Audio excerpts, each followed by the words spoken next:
లో చేరిన ఎమ్మెల్యేల అనర్హత విషయంలో స్పీకర్ 3 నెలల్లో నిర్ణయం తీసుకోవాలన్న సుప్రీంకోర్టు తీర్పు తెలంగాణలో ఇప్పుడు చర్చనీయాంశంగా మారింది. సభాపతి ఏం చేస్తారో అన్న అంశంపై ఇప్పుడు ఉత్కంఠ నెలకొంది. దీనిపై రాజకీయ పార్టీల్లో రకరకాల చర్చలు సాగుతున్నాయి. ఒకవేళ ఉప ఎన్నికలు వస్తే కాంగ్రెస్ వ్యూహం ఏంటి? పార్టీ ఫిరాయించిన శాసనసభ్యుల ఆలోచనలు ఎలా ఉన్నాయి? Let's watch the story.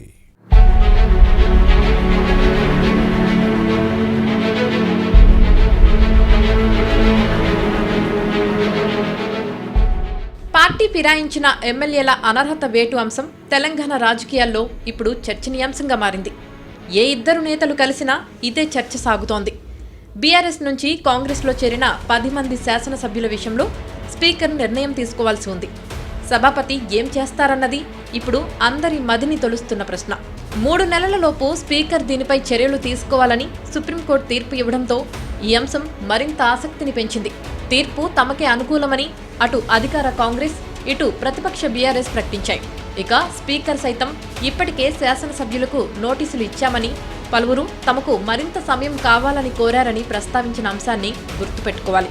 న్యాయ నిపుణులు సంప్రదించిన తర్వాత ఏం చేయాలో నిర్ణయం తీసుకుంటామని ప్రకటించిన విషయాన్ని ప్రస్తావించుకోవాలి. మరోవైపు ఉప ఎన్నికలు వస్తాయి, క్యాడర్ సిద్ధంగా ఉండాలని బీఆర్ఎస్ వర్కింగ్ ప్రెసిడెంట్ పార్టీ క్యాడర్కు పిలుపు ఇవ్వడాన్ని గమనించాలి. అయితే కాంగ్రెస్ నేతలు మాత్రం ఉప ఎన్నికలు రావని, వచ్చినా తాము సిద్ధంగా ఉన్నామని చెబుతున్నారు.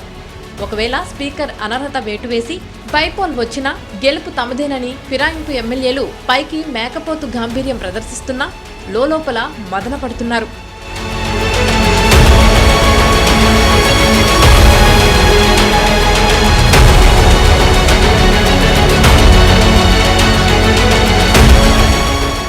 అయితే పార్టీ మారిన ఎమ్మెల్యేలు మాత్రం రిలాక్స్డ్ మోడ్లో కనిపిస్తున్నారు.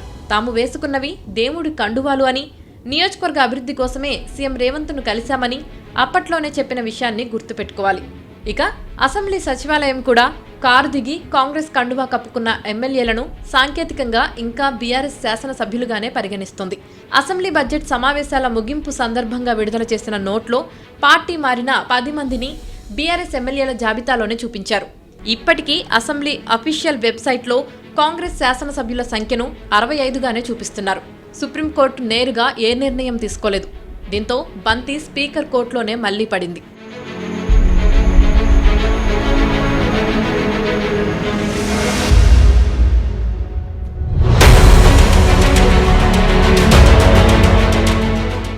గతంలో వేరే పార్టీ నుంచి గెలిచి బీఆర్ఎస్లో చేరిన శాసనసభ్యుల విషయంలో కాంగ్రెస్ ఎంత హడావుడి చేసినా ఏమీ జరగలేదు. ఇప్పుడు కూడా పార్టీ మారిన ఎమ్మెల్యేల అంశంలో ఎలాంటి ఇబ్బందులు ఉండవని హస్తం పార్టీ చెబుతోంది. ఇక సీఎం రేవంత్ సైతం దీనిపై ఏకంగా అసెంబ్లీలో క్లారిటీ ఇచ్చారు. ఉప ఎన్నికలు వచ్చే సమస్యనే లేదని తేల్చి చెప్పిన విషయాన్ని గుర్తుపెట్టుకోవాలి. అప్పట్లో సీఎం కామెంట్స్పై సుప్రీంకోర్టు సీరియస్గా రియాక్ట్ అయిన విషయాన్ని గమనించాలి. ఇటీవల సుప్రీంకోర్టు తీర్పు తర్వాత కాంగ్రెస్ నేతల్లో జోష్ పెరిగింది. బైపోల్స్ ఎప్పుడు వచ్చినా గెలిచేది తామేనని ధీమా వ్యక్తం చేస్తున్నారు. పార్టీ మారిన ఎమ్మెల్యేలో ఖైరతాబాద్ నుంచి ప్రాతినిధ్యం వహిస్తున్న దానం నాగేందర్ 2024 పార్లమెంట్ ఎన్నికల్లో కాంగ్రెస్ బీఫారంపై సికింద్రాబాద్ లోక్సభ స్థానం నుంచి పోటీ చేసి ఓడిపోయారు. దానం ఒక్కరి విషయం కొద్దిగా ఇబ్బందిగా మారే అవకాశం ఉంది. అయితే దానంపై అనర్హత వేటు వేసే సమయమే వస్తే అంతకంటే ముందే పదవికి రాజీనామా చేసి మళ్లీ పోటీ చేసి గెలవాలని భావిస్తున్నారు. మిగతా 9 మంది ఎమ్మెల్యేలో ఒకరిద్దరు అటు ఇటుగా ఉన్నా మిగిలిన వారు సుప్రీంకోర్టు తీర్పుపై స్పీకర్ ఏ నిర్ణయం తీసుకున్నా శిరసా వహిస్తామని చెబుతున్నారు.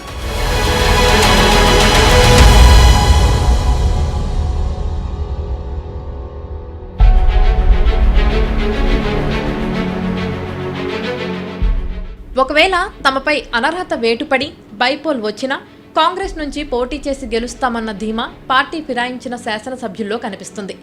బీఆర్ఎస్ పని అయిపోయిందనే తాము హస్తం పార్టీలోకి వచ్చామన్న వాదాన్ని వినిపిస్తున్నారు.